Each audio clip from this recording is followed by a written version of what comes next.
На трибунах аллеют знамена, облака в поднебесье плывут. На зеленом ковре стадиона разноцветные майки цветут. Hello and welcome back to the Russian Football News Podcast. This week has been quite an uneventful one compared to the Super League debacle that took place earlier in the month.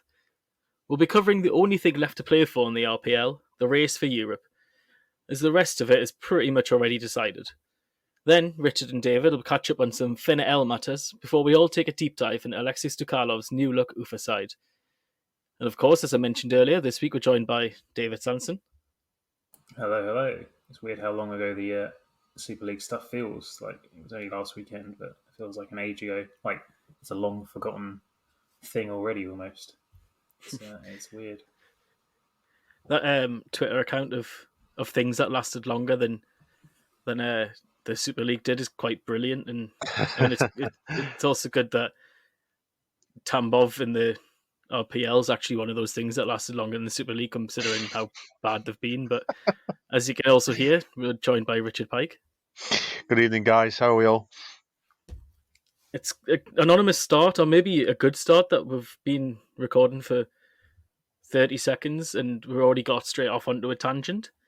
But anyway, like I said at the very start of the pod, it is only really the race for Europe that's left to play for in the RPL this week, unless Lokomotiv can somehow shock everyone and catch right up to Zenit with their 6-point lead at the very top.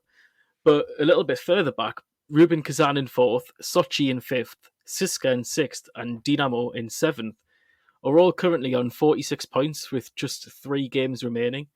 Rubin do currently stand 4th in the table due to the superior head-to-head record with the rest of the sides in that little mini table that we're calling the race for Europe. Now, at the weekend, not all results went all the way for those clubs. Sochi did beat Ufa 3-2 away from home. Meanwhile, Dynamo then lost 1-0 at home to Khimki after peppering the Khimki goal for what seemed like 90 minutes and conceding right near the end. CSKA lost in the main Moscow derby to Spartak, while Rubin, missing 2 key players that we'll probably hear about a little bit later, did also lose to Krasnodar on a little bit of a potentially surprising result, or maybe a bit of a revival for Krasnodar, but the Bulls do need it. So, Richard, you've kept an eye on this race for Europe during the weekend's games. Was there anything that particularly stood out for you, or any team in particular that you were disappointed with, maybe? Obviously, in terms of result, you got to look at Dynamo's result, and it was literally just one of those days. They absolutely, as you said, James, they absolutely peppered Khimki's goal, but just couldn't get past Ilya Landratov, who we put him in our team of the halfway point of the season just before we got back into action after the winter break, and he showed just why he's been probably the best goalkeeper in the RPL this season. You know, he made save after save.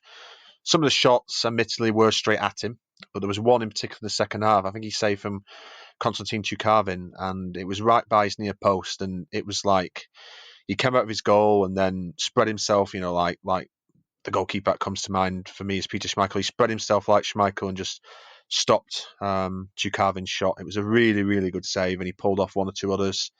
And you kind of had an idea it was not going to be Dynamo's day. Like, they hit the post in the first half. And then second half, I think it was right on the hour mark, on the 60th minute. I think Chukavin, he did see Landratov off his line, and he just did a lovely little chip finish, and it came off the crossbar. And you just kind of knew when that happened, it's like, yeah, it's not going to be your day. And then they got stung at the end by the sucker punch from Glushenkov, and once again, another good scalp for Khimki. That's twice they've beaten Dynamo now this season, and they also beat Lokomotiv at home. So they've had some good scalps this season. Once again, highlighting just how good a job Igor Cherevchenko has done there.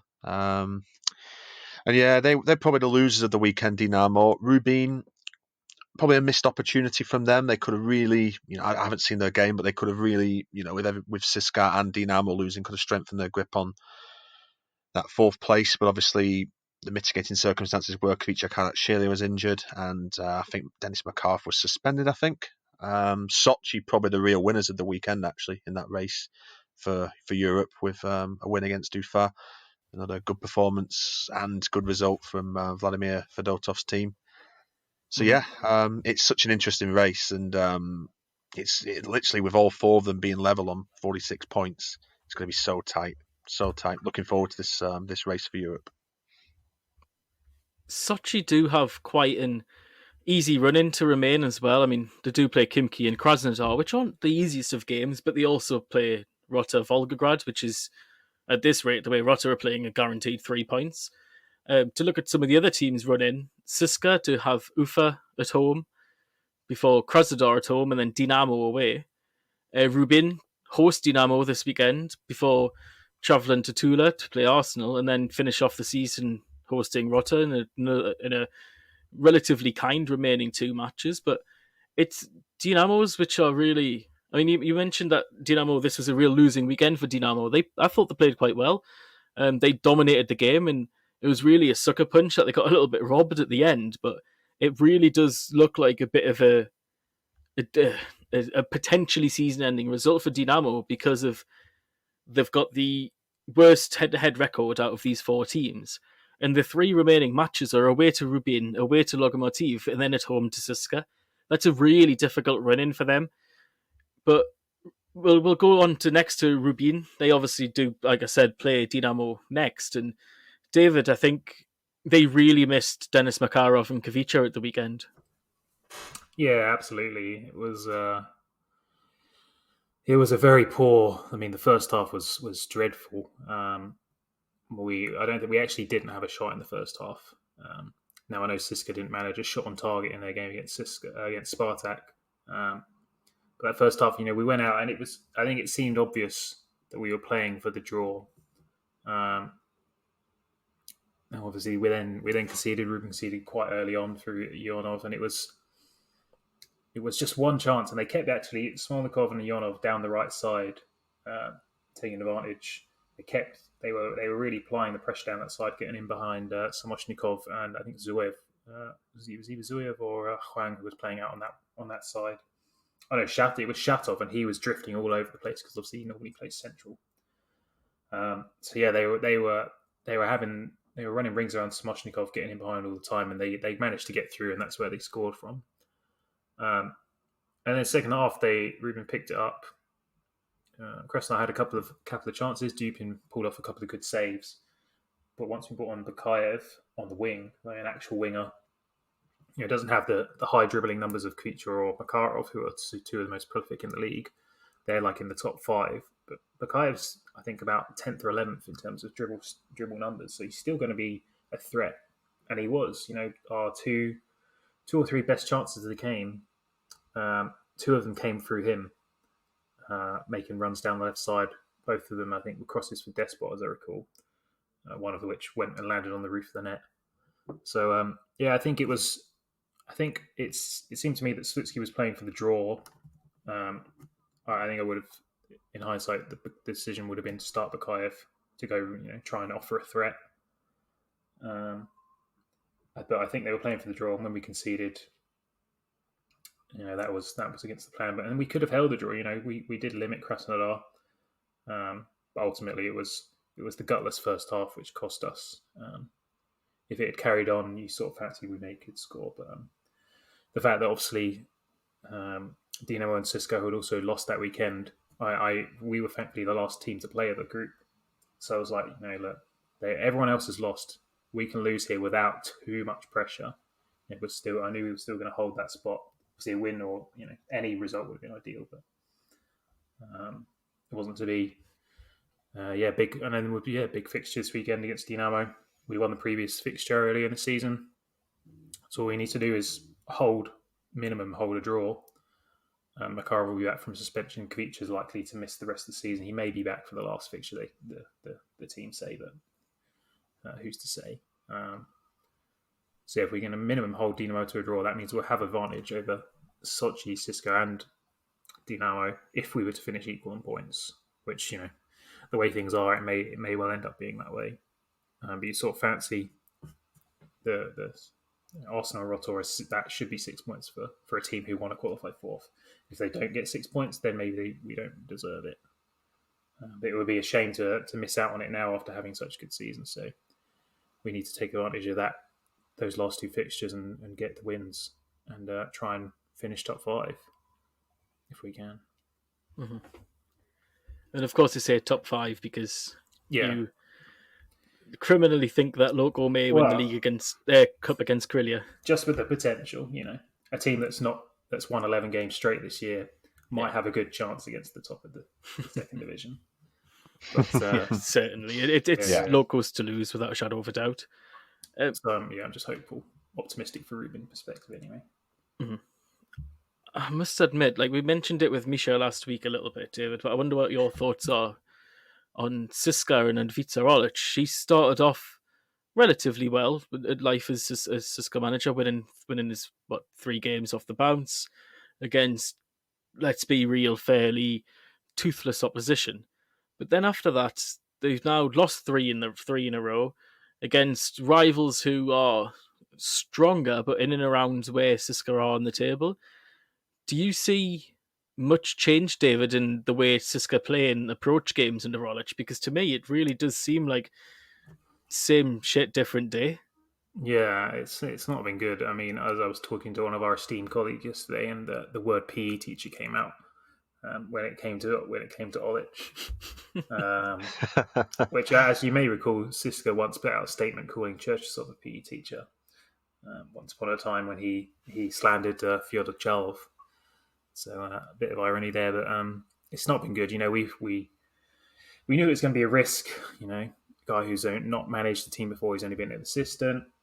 We thought, well, maybe he'll be able to get the best out of Vlasic, but if anything, it's gone the opposite direction. Vlasic is on his worst run of form possibly ever in the RPL. I don't think that's going to stop him from leaving this summer. We know he's still an excellent player, but there's just nothing going for that team right now. And honestly, if he's the manager next season, I'd have real doubts about them. I think CSKA need, like Krasnodar, obviously Krasnodar are not making Europe at this point. I think CSKA could do with the season out of Europe to rebuild.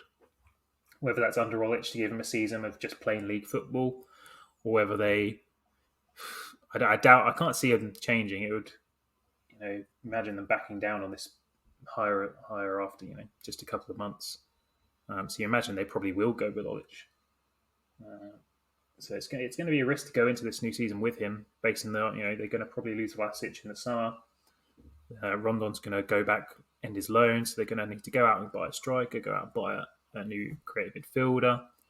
CSKA fans have been very disappointed, apparently, with, I keep seeing they're desperate for Akhmetov and Obliakov to be sold, which is mad because, first half of the season, Obliakov was one of the best players, and he still is an excellent player. And I think they're being targeted, perhaps unfairly, when it's not just, maybe they are playing poor right now, but the whole team is playing poor. And, there's a team with Victor Vasin, we saw Larson absolutely just turn him inside out for the goal, Victor Vasin. You can't have that guy playing in defence. Bruno Fuchs was back on the bench, which for the first time since he got injured back in, whenever that was, August, September. So they as much as say they need to sign a centre half, they've got Fuchs there, and if he's fit enough, then maybe he's there to do it. But they need a good summer, and they're going to need a very good summer if Vlasic goes. And under Olic, I have worries. It's not looking good. There's nothing. No shots on target. I think I'd read it was the first time they'd not had a shot on target in a game since 2017. So like 3 to 3.5 years, and that was against Zenit back in 2017. So not Jesus. Not good at all from CSKA's perspective. And with those games, Ufa are on decent form. Krasnodar have got a point to prove. Have just won their last game. Dynamo, up and down form. It depends what Dynamo's going to turn up, but you sort of, I look at CSKA's fixtures and think they could quite easily lose all 3 of those last 3 games, and it wouldn't be too much of a surprise either. And let's think, like back in before the winter break, I think we all sort of tipped CSKA to maybe make a run at the title, because domestically they were still playing pretty well, and Vlasic was playing well, and that was that. Obviously, they've lost players to injuries. Zainudinov has been injured for quite some time now, and I think that's a big miss. But it's been a wild turn of form from them, and I think they will miss out on Europe. I don't think they're going to make it. It's very surprising. I would never have expected that, considering where CSKA were at one point, that they were right in the title race. But on current form, I wouldn't be surprised. I'll just quickly, before going back to yourself one last time on this, Richard, I'll mention that at Sochi, what I've been particularly surprised about is Vladimir Fedotov's ability to really play a tune from what are essentially a team that's filled with FNL and RPL journeymen. I think that's a little bit denigrating to Christian Noboa, but if you combine Noboa, Artur Yusupov, Kirill Zaika, and Nikita Burmistrov's goal and assists this season, they've got 35 between them, which I think nobody would have expected whatsoever. Sochi is Burmistrov's 10th club in his professional career, and he's been revitalized in one of those inside forward roles either side of Zabolotny, whether it be him or Yusupov playing there with Noboa and Zaika a little bit deeper. They're brilliant. But Richard, I'll come to you. Any last words on the race for Europe? Yeah, just to elaborate on what David's just said there about Olic. And what's even more troubling about that not having a single shot on target. What's even more worrying about that is that came against the Spartak defence, which obviously was missing a few key personnel. Obviously, Samuel Gigo was out. They were playing Gaponov in defence.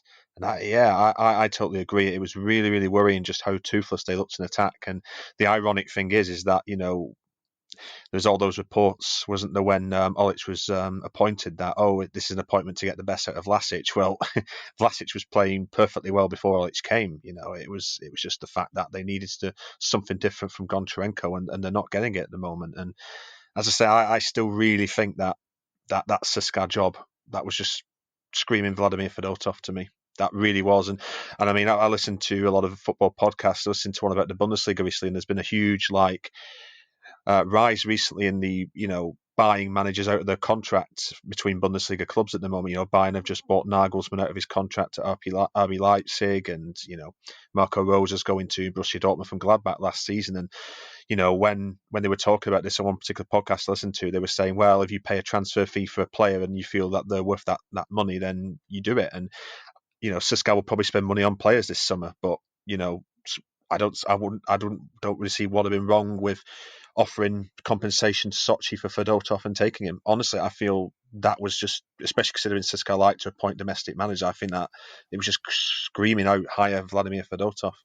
But their loss is Sochi's gain, and so he's done a remarkable job, Fedotov, in getting the best out of those players. And Noboa is still really, really good, getting goals out of Zabolotny as well, which is incredible. And tell you what is interesting for CSKA as well in terms of the rebuild. Alan Zagoyev's out of contract in the summer, and reports apparently that both Krasnodar and Sochi are interested in, and Sochi could be quite an interesting one with regards to Zagoyev, because obviously Noboa is getting quite old, and Zagoyev's had a few injuries, but he's still a bit younger than Noboa, so that wonder if that's something that's got some legs to it. But yeah, I've got to say I'm going to having similar reservations about Olic, and I'm beginning to agree with David there. They're going to struggle to win any of those remaining 3 games because Ufa are in form at the minute. And Dynamo, despite their loss at the weekend, you have to remember they were unlucky. They had tons and tons of chances, and another day they would have scored 3 or 4 goals. So, yeah, it's worrying. You did mention the potential Fedotov going to Sochi, from Sochi to CSKA, and I wonder if anything that could have stopped that was some typical politics off the pitch where, and this is no opinion and insight, sorry, it's just mere opinion and interest case, that Sochi are owned by Dynamo owner Boris Rotenberg. Sochi are essentially a B team to Zenit, so I wonder if CSKA maybe did have any form of interest whatsoever and maybe were peddled back and pushed back. I'm not sure on that. David, any last word on Sochi? Do you think they are arguably Rubin's biggest competitor for that final European spot right now? Yeah, I mean, quite possibly indeed. I mean, this weekend they were actually dreadful. Ufa completely dominated them, and they were so lucky to get the win. Honestly, they scored from their first 2 shots of the game on 2 counters after Ufa had started brightly. Ufa fought back. Sochi had a man sent off. Ufa pummeled that goal all second half. I think Sochi had like 30% possession or something, which against Ufa is wild.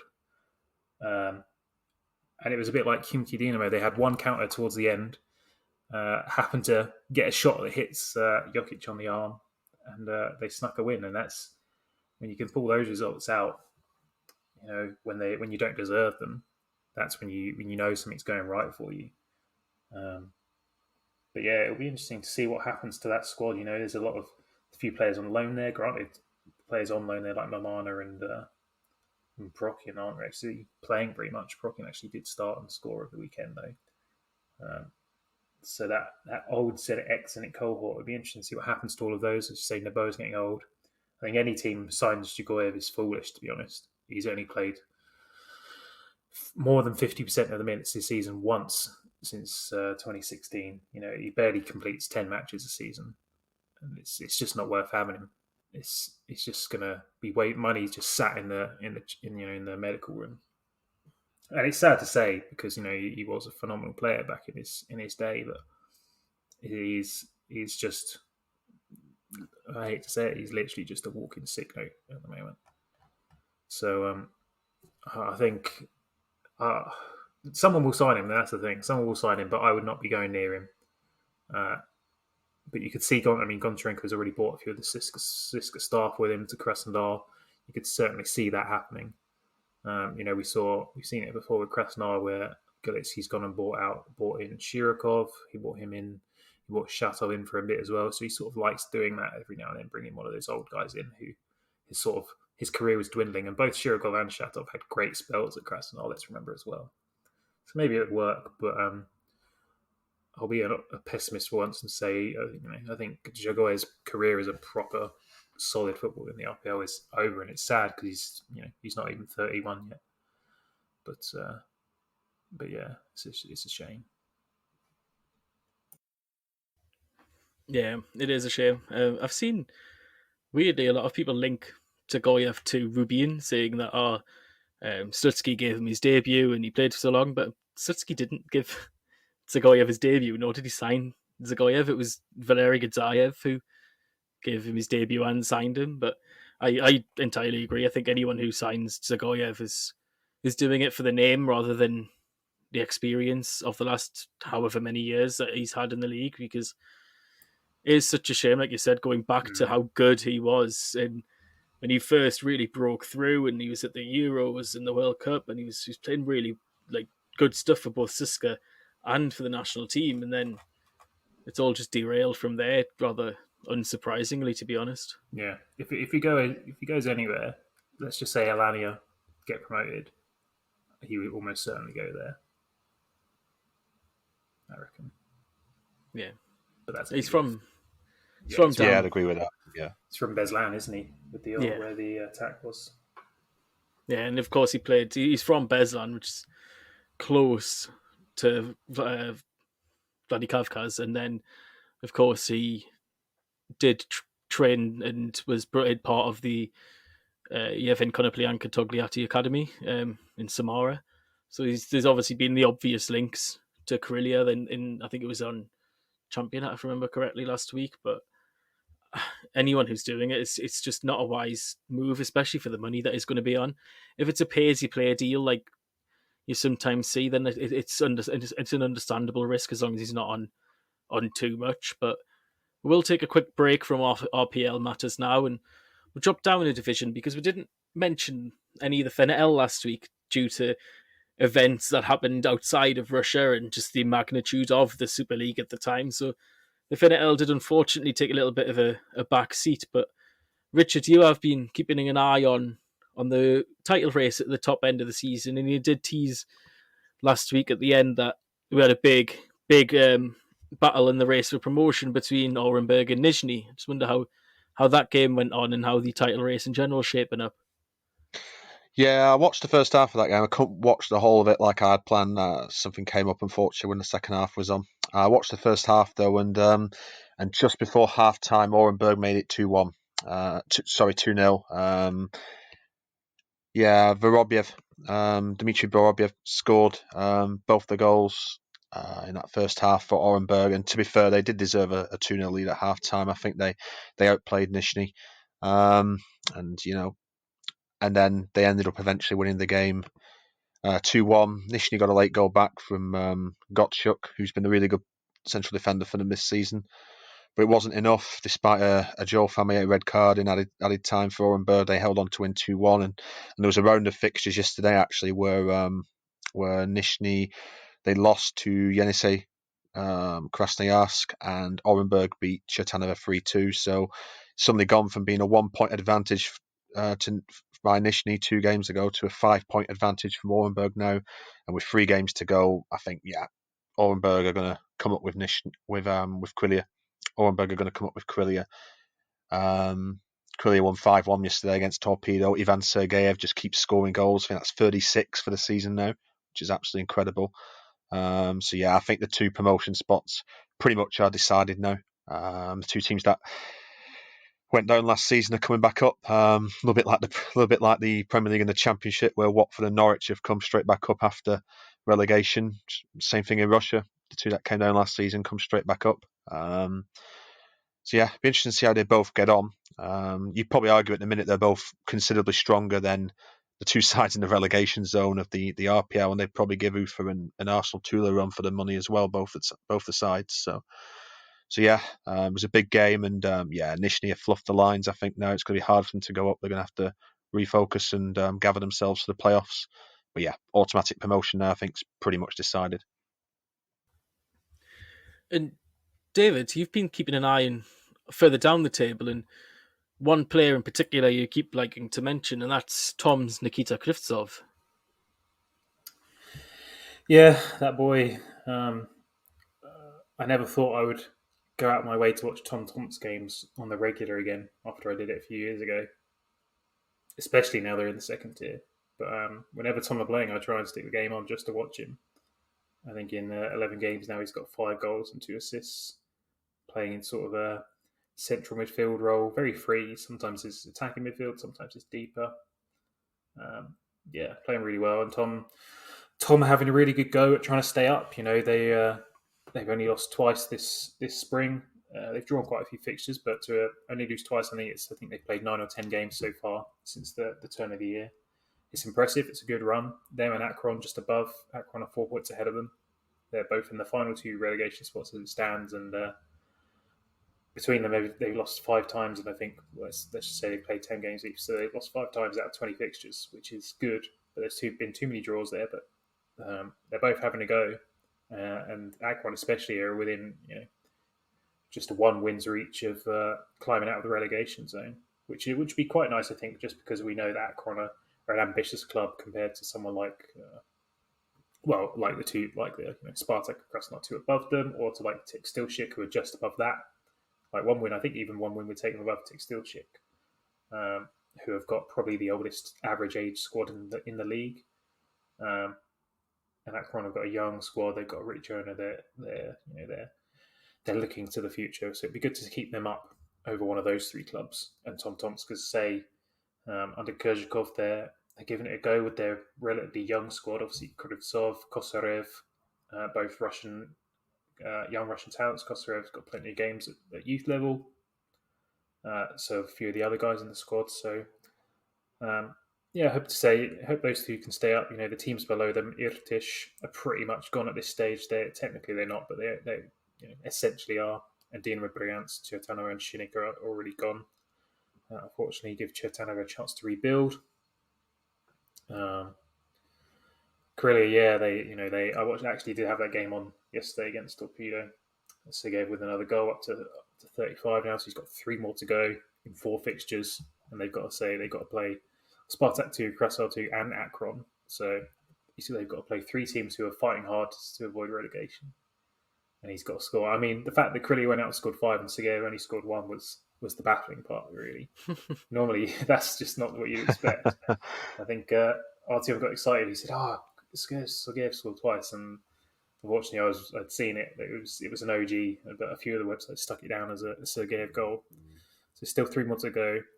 Going back to Vorobiev, at Orenburg, that first goal he scored against Nizhny it reminded me. Do you remember that goal that Jamie Vardy scored against Liverpool in the year that Leicester won the league? That volley Yes. that came down the wing. It was Yeah. almost a carbon copy of that. It was fantastic. It was a good goal. Yeah. And he scored another hat yesterday against Chetanovo. So he's up to 22 now for the season. So it's interesting because I think if you put it to us earlier in the season, who do you want to go up, Orenburg or Nizhny? We'd probably all said Nizhny, right?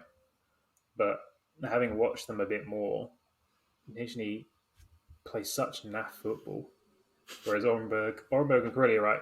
They're both unlike Watford and Norwich, both their squads, Corelli and Orenburg, are quite different to the squads that got relegated. Corelli obviously brought in all the Chertanova boys. Orenburg have got a relatively different squad to what they came down with as well. So I'd actually be more inclined to see Orenburg now, just to see, especially how with Vorobiev, just to see how they can take to the top flight. It's difficult for top scorers of the FNL to take that to the next level, but some of them can. So it'd be interesting to see how him and Sergeyev can do. Let's just say they both remain at their clubs. Obviously Vorobiev is a former Krasnodar Academy boy, but now he's under the Gazprom umbrella. So if he was to move on, would he go back to Krasnodar, or would he potentially even move up to Zenit? Let's just say Zenit were to lose Azmoun and take a punt on anyway. Granted, he's not young; he's 24, 25 now. So yeah. What else do we want to mention? Let's mention Alanya, who pretty much are looking safe bet for securing the playoff place now.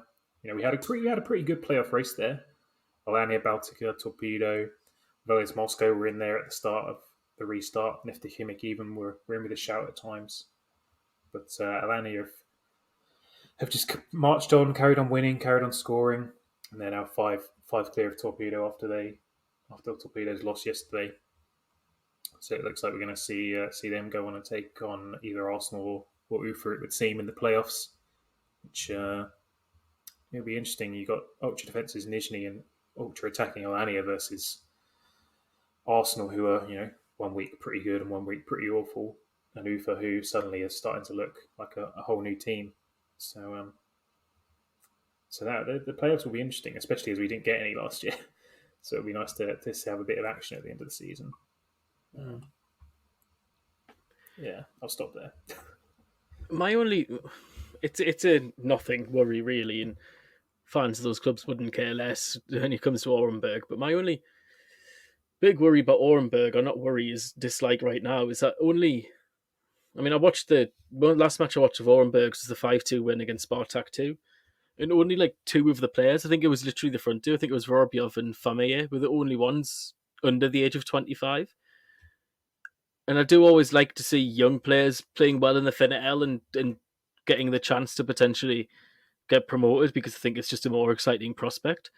Alanya, though, are literally the antithesis of that. They are a free-scoring team where week in, week out, their side is generally consisted of those under the age of 25. I think the only ones who are regulars who are older than that are the centre-back and the left-back. And then the next oldest is like Katar Kosanov, who feels like he's older than he is because he was at CSKA for years before dropping down to back to Alanya where he's from. But they're quite an exciting team.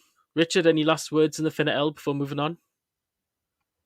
Yeah, going back to Orenburg, it's actually quite interesting. They've actually got a foreign manager, which is a real rarity in the FNL, Marcel Liska, a Czech manager, who actually intriguingly won the Belarusian league in 2019 with Dynamo Brest. So that could be quite interesting. We've called for more foreign managers in the league, I guess, because a lot of the Russian ones are quite naff, as we know. So I guess we're getting another one in the RPL next season. So that could be quite interesting, actually. But yeah, I do know what David says about Nizhny. The football isn't great, I have to be honest. And yeah, Alanya are coming into playoffs in decent form, actually. They're coming up the league. FNL should be quite interesting next season as well, though, because like I say, we don't know what's happening with Tambov yet. They're probably not going to be in the FNL. I don't think they've applied for a license, and Rotor look terrible. So the FNL next season could be quite interesting with Quilio and Orenburg, who look by far comfortably the two strongest sides. could be quite interesting. The FNL next season could be wide open. Nizhny, depends if they can keep the players and add a bit more attacking intent. Alani will be up there. Torpedo, you suspect to be up there. Maybe even Velez, depending on what they do. So, yeah, could be quite interesting. But, yeah, it's just thought I'd bring that up with Orenburg having a foreign manager, because that really is a rarity in the FNL. Yeah, it's very rare. It's also worth noting that it's quite unclear what the composition of next year's FNL will be before. I mean, obviously, it's before this one's even finished yet. But of course, with the relegation spots currently are never really set in stone because of the low amount of teams who apply for licenses. There are question marks, obviously, over Tambov's future, and whether there's been reports recently that they won't be applying for a new license when they get relegated to the FNL. And there was also worries about Chaika's future, and amidst a massive match-fixing storm. So it's a ever-changing league, and it's arguably as entertaining as it is because of how unstable it is, as well as just some of the exciting young footballers they've got in there. Yeah, the limit check rule has done wonders for it. Like I've been monitoring the numbers, and I think there's been like 80 or 90 extra under 21 players used in the FNL this season compared to the previous. So there's big numbers, and that's without Zenit 2 being involved. But also 2 extra teams. We have to remember next season we're going to shrink down back to 20, I think. Only 4 clubs are coming up. 4 clubs will go down.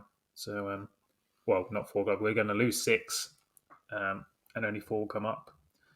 So, and we've got a fair few. I think we have to mention Tumen just for Andrew.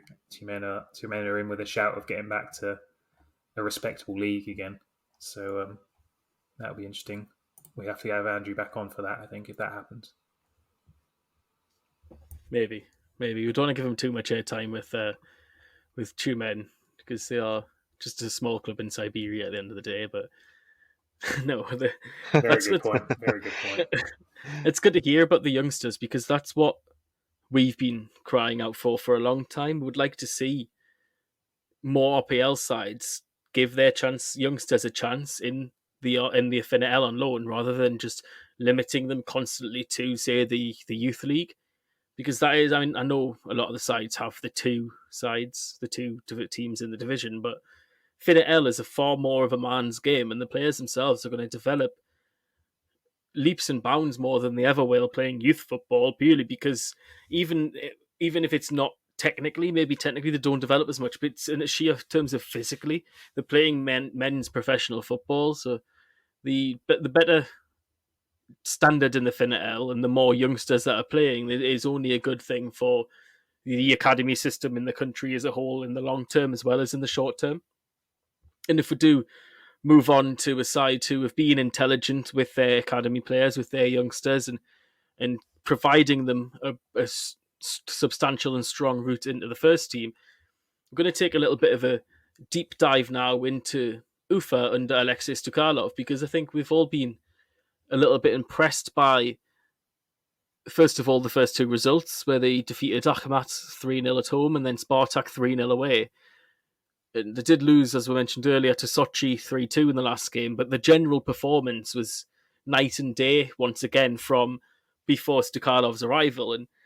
And we've joked off air that we almost didn't want to give Ufa and Stukalov too much credit after the Akhmat performance, because it was the first game, he'd only been in charge for a couple of days, and there's lots of caveats. But David, I think it's time to now talk up and lord over Stukalov's new look Ufa side for a little while. Yeah, and I'm more than happy to. I think I've watched all their games since the changeover. Obviously, first game out, they went and played Akhmat and got revenge after they'd lost in the cup. And we were like, he's only been in charge 2 days. We'll give that a bit of leeway there potentially.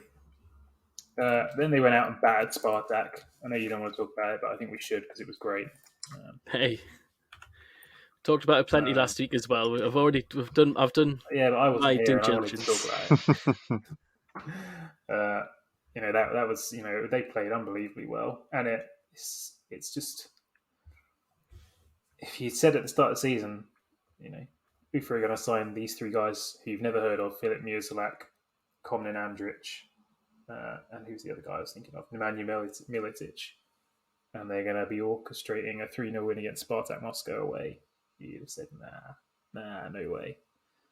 And then, obviously, they bumped that back down to earth with a loss this weekend. But they are absolutely, and as I mentioned earlier when we talked about Sochi, Ufa were dominant. They really deserved it. They really deserved something out of that game, even if it was just a draw. After they'd, conceded a couple of goals early doors, they didn't have Alexander Belanov. Now, I don't know how much he could have done with the first two goals. The second one was a bit of a defensive blunder. I think everyone sort of stopped for a handball, apart from Zabolotny, who just turned and smashed the ball in, basically. And it wasn't even a handball. But other than those two early shots, it was just then all Ufa. They just played so well, just like they did against Spartak. They had like 69-70% possession by the end of the game. It was exactly the sort of football we wondered, could he bring to Ufa after what we'd seen with Ufa over the years, Ufa playing attacking football. Before Stukalov joined, Ufa had scored 15 times in 24 matches, averaging a goal every 144 minutes. Since he's taken over, they've scored 8 goals in 3 matches and averaged a goal every 33 minutes, which is like a ridiculous amount. Granted, it's a very small portion size, but it's a very nice. What's the phrase they use when a new manager takes over and they do well instantly? That's the phrase I want to use. New manager bounce. Yeah, that they're experiencing that to the utmost right now, and it's come at the perfect time as well, because they've climbed out of the bottom two, quite rightly, to be honest. Because let's be honest, Rotor and Tambov are the two who deserve to be there, and they're going to give themselves, they're not going to climb out of the bottom 4. It's too much, but they're going to give themselves a fighting chance of staying up, and it would be great. I was reading a quote from, who was it? It was another FNL manager talking about him, basically. And he said, look, if Ufa stay up, they're going to be great next year because they've got Stukalov. And it would be great to see them get a whole season. It seems to be financially maybe stable again after they signed some players in January. Get them out there, have a good season. If they maybe can bring Rubin back again on loan. He's been a bit... he hasn't featured very much since he joined back in January. He's had a couple of injuries. But I'd be really excited. I've always had a soft spot for Ufa. And the way they're playing right now, it'd be great to see them have a full season under Stukalov, to see if he could keep that going for them next year. A young Russian manager playing attacking football, it's exactly what you want to see, compared to, he really breaks the mold of a Russian coach right now. I've always been a fan of how Ufa do their work off the pitch. But I must admit, on the pitch, it is turgid. And at times over the last couple of years, it has been difficult to watch. And that's really the biggest take that I've got from his games in charge so far. I don't know if it's just them, like we've mentioned before, potentially just going for it. And if they go down, they go down. I don't know if it's coincided with the return of Kadzidzev and a little bit of a renewed man. But it does look like Stukalov's came in and immediately said that he wants to play attacking football. That was his style at Velez. And if that's what Ufa are going forward to do now, then full credit to them, because yes, their defensive backs to the wall counter-attacking style has been very successful in previous seasons. That wasn't the case this year. Belanov wasn't quite on the form that he has been recently. He's still been very good. Of course, still been very good, but in the last couple of years, he's arguably up there as one of the best goalkeepers in the league, playing out of his skin. So it's good to see Ufa change and go with more of a progressive footballing philosophy rather than just the defensive counter-attacking stuff you do see. And it was actually quite funny to see Chernov get a call to play. I mean, obviously Belanov was missing, and that's the only reason Chernov ever plays. But he's now been at Ufa for 3 years, and this is only his 5th match, ever, for them. So, he is the definition of second choice goalkeeper who never gets a look in. But I'm glad for Ufa that they have turned it around and given themselves basically the 2-game playoff to stay in the league. And absolutely full credit to them, because if you take a look, I know this is a focus on Ufa, but if we take a little minute to focus on their direct rivals in the table, in the bottom two mainly, in Tambov and Rota, and they've basically fallen apart.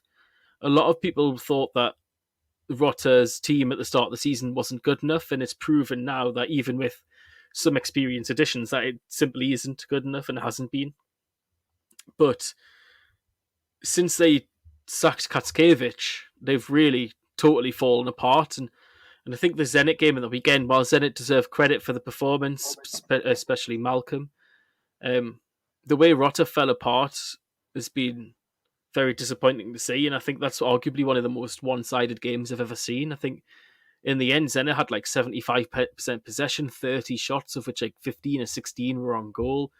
I mean, Kondric made 12 saves, but he didn't, which is very good numbers, but even then he still didn't particularly impress. It was just the sheer amount of saves that you had to make, because there was just Zenit players free constantly. Like Rota looked as bad as Tambov have this season, and there's really no excuse for that. At least Tambov have had to rebuild from nothing. They've totally had to rebuild their club with nothing after all their players left.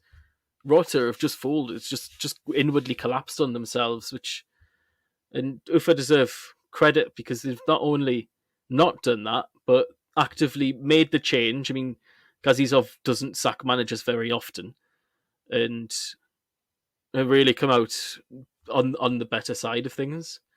Richard, any last take on Ufa before we finish up?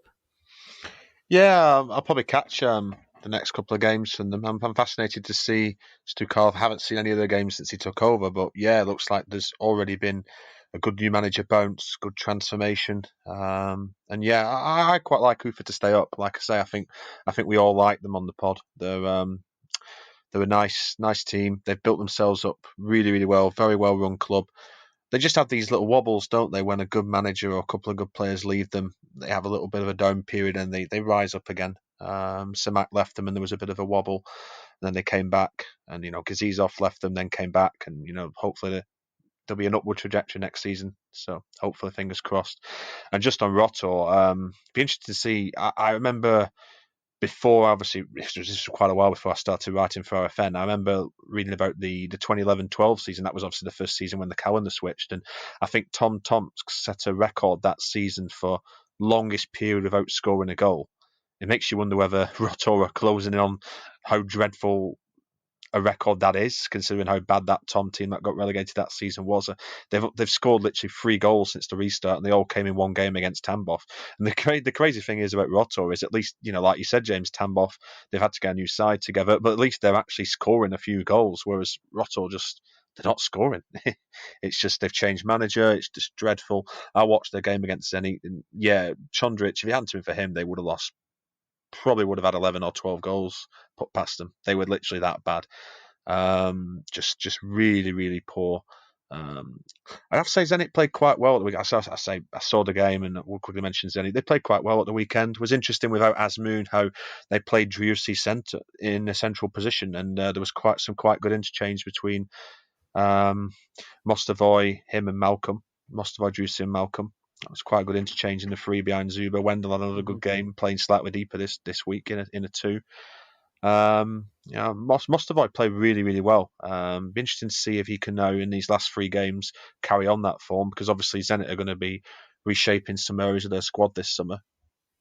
So could he finish the season strongly and possibly put himself in contention for more starts next season? Obviously at 23 now, you get the impression with Mostovoy, this is now the time to deliver. He had a very good season on loan at Sochi last year, but interesting to see what the future holds for him. But obviously Driussi's leaving, so how will Zenit, what kind of play will they buy to, we assume Azmoun's leaving, so be interesting to see what they do with those spots. But I'm looking forward to that game against Lokomotiv next weekend. That should be a good game between the top 2. Sorry, this weekend, good game between the top 2. Yeah, certainly. Looking forward to that. And with that, we have reached the end of this week's pod. We've promised a little bit of a shorter one to give you all a little bit of a listening break after the near 2-hour marathon that we did last week, focusing a lot on the Super League. And as a result, this week's been a little bit of a uneventful one, really. And the main event the main news that have taken place is really broke in the last 24 hours or so. Now, we did mention back in March that Nikolai Larin had left his role as Chitanova director. And it broke today, it was broke last month that he was being investigated. And today, it's broken that he's being facing potential criminal charges. Larin has been charged by the police. He's been released after testifying, and they have released no further information as of yet on that because it is, of course, an ongoing matter. Now, the matter revolves around essentially the registration of players and the selling and the profits generated from Chitanova registered players. And because Chitanova as an entity, is registered as a school, a state-funded school as well, rather than a commercial entity made for profit, they technically have no right to sell any players whatsoever because they belong to the state and not to this commercial entity like a regular football team would. And because they have apparently, the charges suggest, and the rumours around the charges suggest that they have apparently developed some scheme in order to sell their players and generate a profit. If they were registered as a private entity, this would of course be no issue whatsoever. If they didn't create profit and funneled it into the state or balance their books in some way, then that would also be no issue. But because they did initially set themselves up as a state-funded school and have then basically became what is still a state-funded school, but playing within the means of a professional football team, it's created a grey area that they have crossed over, and Larin basically is the man who in charge of that. So be very interesting to see what comes from this, because we all said at the time that we were surprised by his sudden and shock resignation. This is basically why. So a developing story to certainly keep an eye on, and if it wasn't Russia, it would be surprising. But with that, that's the end of this week's podcast. Tune in next time for more of the same. Goodbye for now.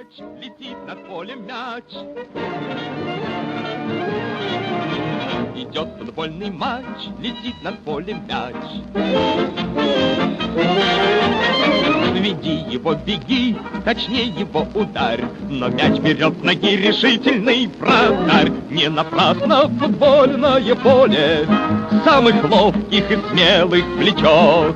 Здесь нужны тренировка и воля, быстрота, увлечение, расчет.